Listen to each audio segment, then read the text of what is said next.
আসসালামু আলাইকুম প্রিয় শিক্ষার্থীরা, সলিমা সিরাজ মহিলা ফাজিল মাদ্রাসার অনলাইন ক্লাসে তোমাদের সবাইকে স্বাগতম জানাই। আশা করছি তোমরা সবাই সুস্থ ও নিরাপদে আছো। আমি জাকিয়া খানম, সহকারী শিক্ষক তথ্য যোগাযোগ প্রযুক্তি, সলিমা সিরাজ মহিলা ফাজিল ডিগ্রি মাদ্রাসা, জামাল খান, চট্টগ্রাম। প্রিয় শিক্ষার্থীরা, গত ক্লাসে আমরা তৃতীয় অধ্যায়ে পার্ট 16 প্রথম অংশ নিয়ে আলোচনা করেছিলাম। স্বভাবতই আজ আমরা পার্ট 16 এর শেষ অংশ নিয়ে আলোচনা করব।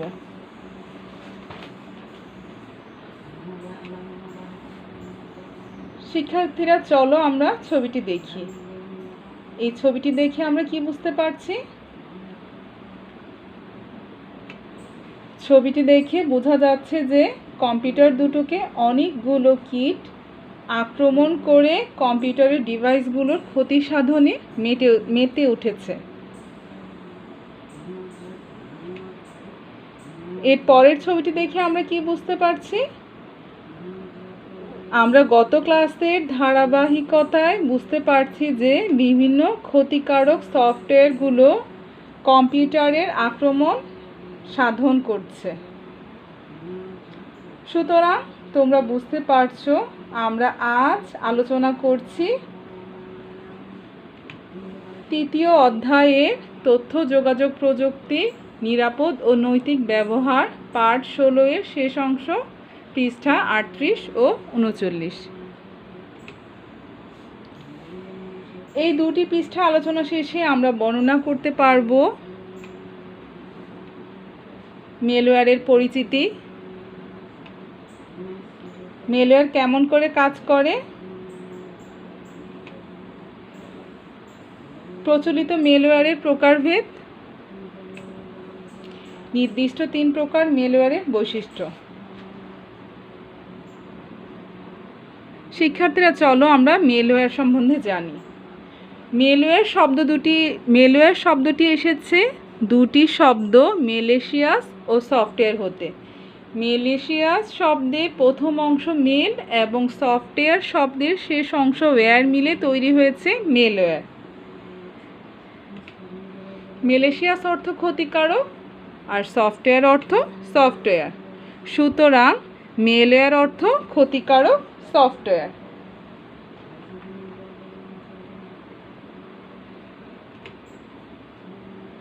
চলো এখন আমরা ক্ষতিকারক সফটওয়্যার বা মেলওয়্যার সম্বন্ধে ধারণা নিই। শিক্ষার্থীরা, আমরা গত ক্লাসে জেনেছিলাম যে প্রোগ্রামিং কোড বা প্রোগ্রামসমূহ কম্পিউটারের জন্য ক্ষতিকর সে ধরনের সফটওয়্যারকে ক্ষতিকারক সফটওয়্যার বলে। আর এ ধরনের ক্ষতিকারক সফটওয়্যারকে মেলেশিয়াস সফটওয়্যারও বলা হয়। মেলেশিয়াস সফটওয়্যারকে সংক্ষেপে মেলওয়্যার বলে এবং কম্পিউটারে অনুপ্রবেশকারী বিভিন্ন ধরনের ক্ষতিকারক সফটওয়্যারের সাধারণ নাম হলো মেলওয়্যার। এখন চলো আমরা জানি মেলওয়্যার কিভাবে কাজ করে সে সম্পর্কে।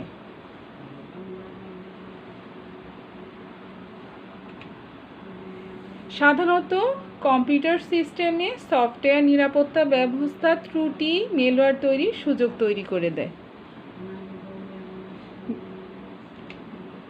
অপারেটিং সিস্টেমের ডিজাইনের গলদ বা ভুলকে ব্যবহার করে সফটওয়্যার অকার্য করার জন্য মেলওয়্যার তৈরি করা হয়। আবার যেহেতু উইন্ডোজ অপারেটিং সিস্টেমের সংখ্যায় পৃথিবীতে সবচেয়ে বেশি, তাই বিশ্বে অন্যান্য অপারেটিং সিস্টেমের তুলনায় উইন্ডোজ অপারেটিং সিস্টেমেই মেলওয়্যারের সংখ্যা বেশি এবং অপারেটিং সিস্টেমের গঠনের নিরাপত্তার ত্রুটির এই সুযোগটি কিন্তু নেয় মেলওয়্যার।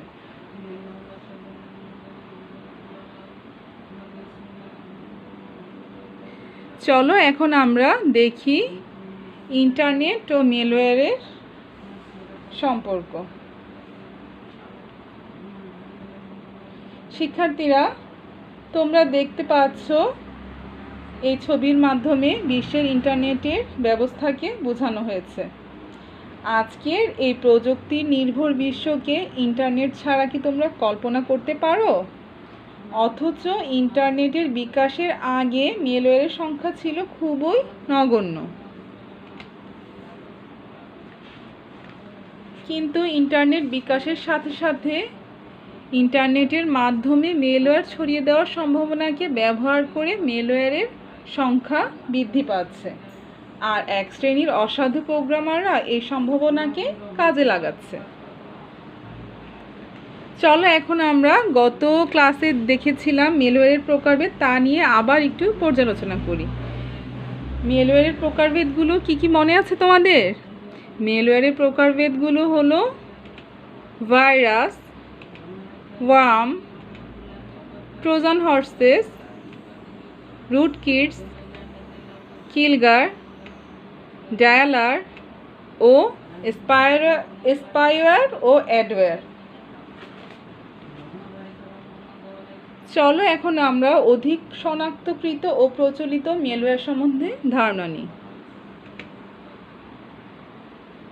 অধিক শনাক্তকৃত ও প্রচলিত মেলওয়্যারগুলোর মধ্যে সবচেয়ে বহুল ব্যবহৃত তিনটির মধ্যে একটি হচ্ছে কম্পিউটার ভাইরাস, কম্পিউটার ওয়ার্ম ও ট্রোজান হর্সেস। কিন্তু শিক্ষার্থীরা, আমরা সচরাচর সব কিছুকে ভাইরাস মনে করে থাকি, অথচ ভাইরাস, ওয়ার্ম ও ট্রোজান হর্সের আচরণগত ও সংক্রমণগত পার্থক্য রয়েছে। চলো শিক্ষার্থীরা, এখন আমরা এই সম্বন্ধে একটি ধারণা লাভ করি।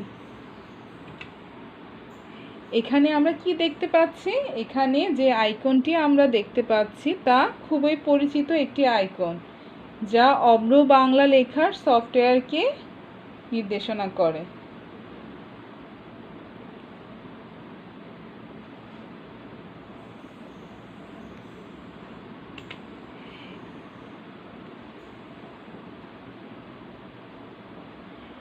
এখন অব্র বাংলা লেখার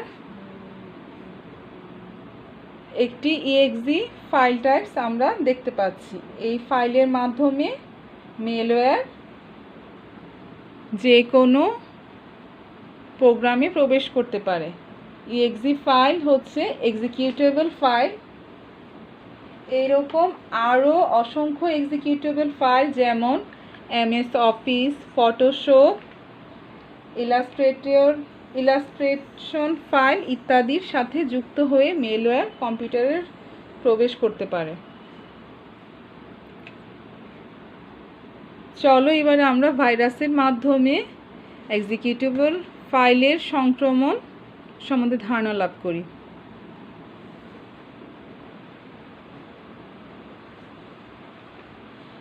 শিক্ষার্থীরা, এই ছবিতে তোমরা কি দেখতে পাচ্ছ? এই ছবিতে আমরা দেখতে পাচ্ছি ভাইরাস হিসেবে একটি exe ফাইল।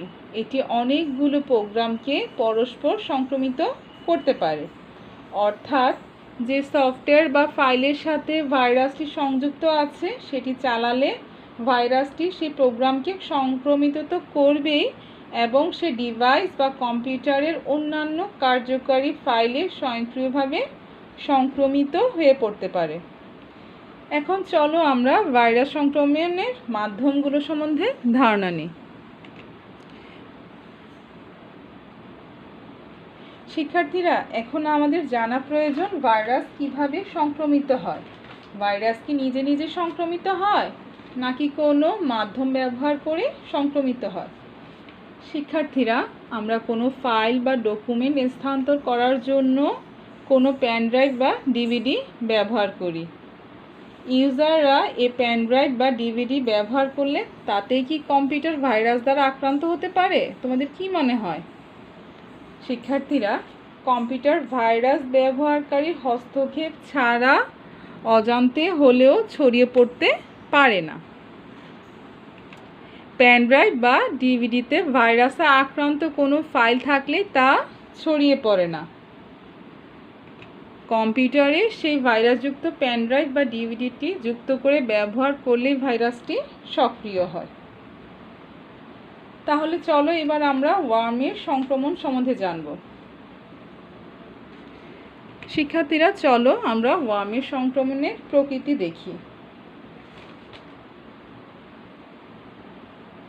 এই ছবিটিতে আমরা কি দেখতে পাচ্ছি? আমরা এই ছবিটিতে একটি নেটওয়ার্ক দেখতে পাচ্ছি যেখানে অনেকগুলো ডিভাইস সংযুক্ত আছে। শিক্ষার্থীরা, ওয়ার্ম নিচ থেকে কোনো নেটওয়ার্কে ছড়িয়ে পড়ে।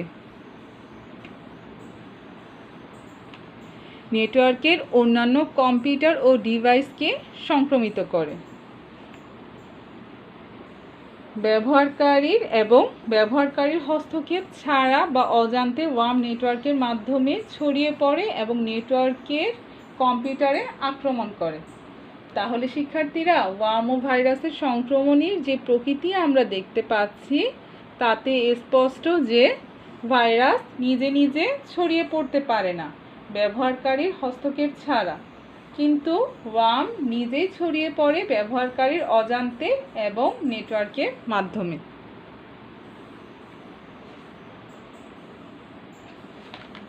তাহলে চলো এখন আমরা ওয়ার্মের সংক্রমণের মাধ্যম সম্বন্ধে জানব।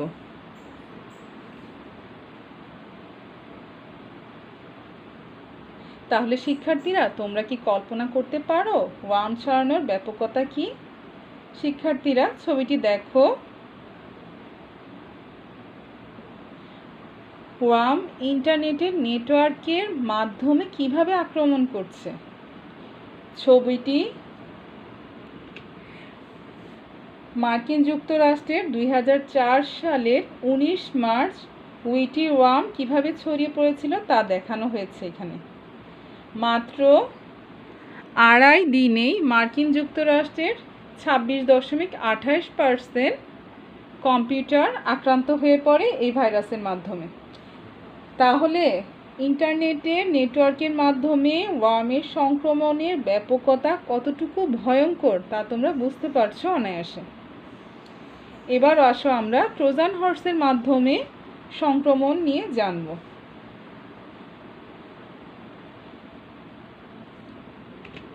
ট্রোজান হর্সের মাধ্যমে সংক্রমণ। ছবিতে আমরা কি দেখতে পাচ্ছি? ছবিতে কাষ্ঠ নির্মিত যে ঘোড়াটি আমরা দেখতে পাচ্ছি এটি প্রাচীন গ্রিক কাহিনী থেকে নেওয়া হয়েছে, যেখানে গোপনে ট্রয় নগরীর দখল নিতে কাঠের নির্মিত ঘোড়া ব্যবহার করা হয়েছিল। গ্রিকরা প্রতারণার আশ্রয় নিয়েছিল এই ঘোড়া ব্যবহার করে। ট্রোজান, যার অর্থ সাহসী যোদ্ধা, ঠিক একইভাবে প্রতারণার আশ্রয় নিয়ে ছদ্মবেশ ধারণ করে এই ট্রোজান হর্স নামক মেলওয়্যারটিও আমাদের সাথে একইরূপ আচরণ করে। আর গ্রিকদের এই ট্রোজান হর্স এবং আমাদের প্রচলিত সবচেয়ে অধিক ব্যবহৃত ট্রোজান হর্স মেলওয়্যারটিও একই রকম আচরণ করে আমাদের সাথে। গ্রিকদের নির্মিত ট্রোজান হর্স ও ট্রোজান হর্স মেলওয়্যারের চরিত্র ঠিক একই রকম। প্রতারণার আশ্রয় নেওয়া, ছদ্মবেশ ধারণ করে প্রতারণা করা, অর্থাৎ ভালো সফটওয়্যারের ছদ্মাবরণে নিজেকে আড়াল করে রাখা এবং ক্ষতি সাধন করা। ব্যবহারকারী সরল বিশ্বাসে এই ক্ষতিকারক সফটওয়্যারটি ব্যবহার করে আর তখনই ট্রোজান হর্সটি কার্যকারী হয়ে ব্যবহারকারীর ফাইলটি ধ্বংস করে দেয় এবং এতেই কিন্তু শেষ নয়, নতুন নতুন ট্রোজানও আমদানি করে থাকে। শিক্ষার্থীরা, ক্ষতিকারক সফটওয়্যারটি নিজেকে আকর্ষণীয় করে ব্যবহারকারীর কাছে নিজেকে উপস্থাপন করে যাতে ব্যবহারকারী এই সফটওয়্যারটি ইনস্টল করে নেয়। শিক্ষার্থীরা, ছবিতে তোমরা কি দেখতে পাচ্ছ? এই ছবিতে আমরা দেখতে পাচ্ছি অতি সংগোপনে, অর্থাৎ ট্রোজান হর্স বা ক্ষতিকারক সফটওয়্যারটি কম্পিউটারে ঢুকে পড়ে, যা এই ছবিতে যেভাবে দেখাচ্ছে যে একটি চোর আমাদের ঘরে আমাদের অজান্তে কিভাবে ঢুকে পড়ে, ঠিক তেমনি ট্রোজান হর্সও আমাদের অজান্তে ব্যবহারকারীর অগোচরে ট্রোজান হর্স কম্পিউটারে ঢুকে পড়ে। ভালো সফটওয়্যারের ছদ্মাবরণে নিজেকে আড়াল করে রাখে। কম্পিউটারের স্বাভাবিক প্রক্রিয়ায় বাধা দেওয়ার পাশাপাশি গুরুত্বপূর্ণ ফাইলগুলো হাতিয়ে নেয়। এই হচ্ছে ট্রোজান হর্সের সংক্রমণের ধরন। তাহলে শিক্ষার্থীরা, আজ আমরা কি শিখলাম? আজ আমরা শিখলাম মেলওয়্যার কি, মেলওয়্যার কেমন করে কাজ করে, প্রচলিত মেলওয়্যার এর মাধ্যমে কোন 3 ধরনের মেলওয়্যার বেশি দেখা যায়, আর এরাই বা কীভাবে আমাদের আইসিটি ডিভাইসকে সংক্রমিত করে, অর্থাৎ কম্পিউটার ভাইরাস, ওয়ার্ম ও ট্রোজান হর্সের সংক্রমণের ধরন আজ আমরা শিখলাম। শিক্ষার্থীরা, আমার সাথে এতক্ষণ থাকার জন্য তোমাদের সকলকে ধন্যবাদ। সবাই সুস্থ নিরাপদে থাকবে। আল্লাহ হাফেজ।